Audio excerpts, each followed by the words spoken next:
Balance Pack Canine Training, and today we're going to do Prong Collar 101. We're going to go over prong collars, why we use them, how we properly fit them, how we use them safely, and how we put them on the dog. So the reason we like to use prong collars is because we find them to be the most safe and effective training tool. They work with the concept of pressure on, pressure off. So pressure and release of that pressure. And we find that they give us the most sensitivity and effective communication with our dogs.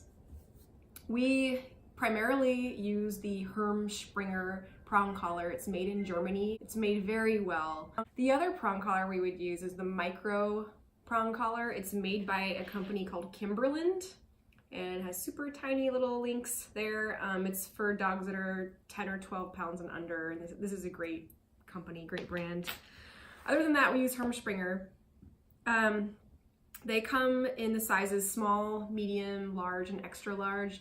I primarily like to use the small, which is the 2.25 millimeter size. I like to use that even with bigger dogs, and I'll just add extra links. And I find it gives me the most sensitivity with them, especially if you have dogs that are pulling you down the street or pullers.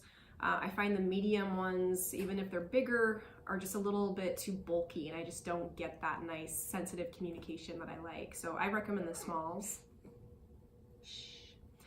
The great thing about prong collars is that they don't create any gagging or choking with the dog. Like often you'll see people walking their dogs down the street, or the dogs are walking their people down the street, more so, and you'll see the dog like just choking himself out with the flat buckle collar. What? You cold? Quiet.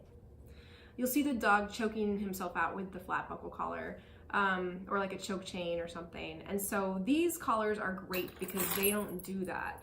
What I recommend actually is to just put the prong collar around your leg just to test how the sensation feels. And what they do is they give like a nice even distributed pressure all around. It doesn't hurt. Yeah, and the prong tips are really, on the Springer, are really nice and smooth and rounded, so you don't get any harshness from the tips of the points. But it's good to kind of test this concept of pressure and release.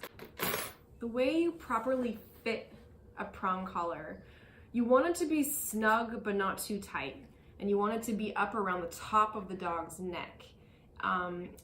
If the collar is down lower around this part of the neck, then that's where you get the least sensitivity, because like say sled dogs, for example, they put harnesses around their chests, and everything down in this area is going to be to harness the strength of the dog. And so when you get up a little higher around the dog's throat area, you get the most sensitivity. And so like I said, we want it to be snug but not too tight. So you want to be able to fit it like 2 fingers underneath the prongs, and I'll show you in a minute what that looks like on Kimchi. And some dogs, the fitting can be a little weird. For example, their neck size and the way the prongs kind of match up is a little bit off. So it's either going to be too tight or too loose. So if you have a dog like that where it seems like the fit around the top of the neck is way too tight, then I would just add an extra link, and then on your walk you might have to just pull it up a few times and make sure it kind of and it'll stay like that for a bit, but maybe slip down in time, so you might have to just keep pulling that up.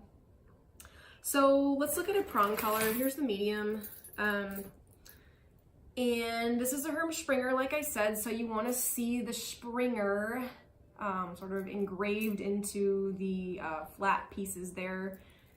And also on this, we call this the dead ring. It's a circle ring that goes against the dog's neck, and it says made in Springer, Germany, and that's what you want to see on there. And I believe that's why it's called a pinch collar, because you have to pinch the link to go in to the other link. It's not because it actually pinches your dog.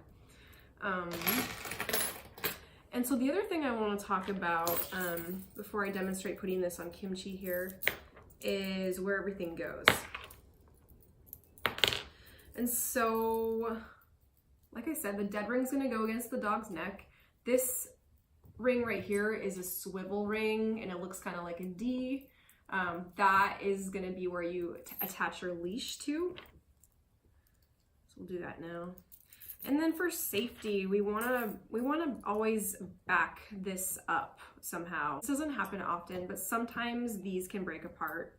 Like, let's say you just put it on wrong. That's one way it could happen, but there's a chance it could, and just because we don't want to take any risks, what we do is we get a carabiner, or I have one of these like 3-inch safety clips, and we would clip it to the dead ring, and then we'll clip the other end to the ring on my dog's flat buckle collar. And so that way, if it does become undone on a walk, then I've got my dog clipped to the flat buckle, so he's not going anywhere. So that's what we recommend doing for sure. So let's put this on Kimchi. Come here. Come here. Okay, good. Down.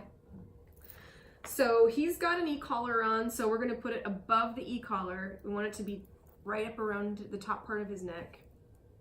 They do have these pieces here, these flat flated pieces where the prongs go out in either direction. We want that to be near the trachea on the bottom. And that just is to give his neck a little bit more room down there.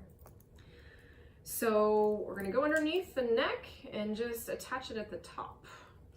And then we're gonna spin it around. So 2 hands on either side, spin it around, and that way it'll be easier. This part's on the bottom.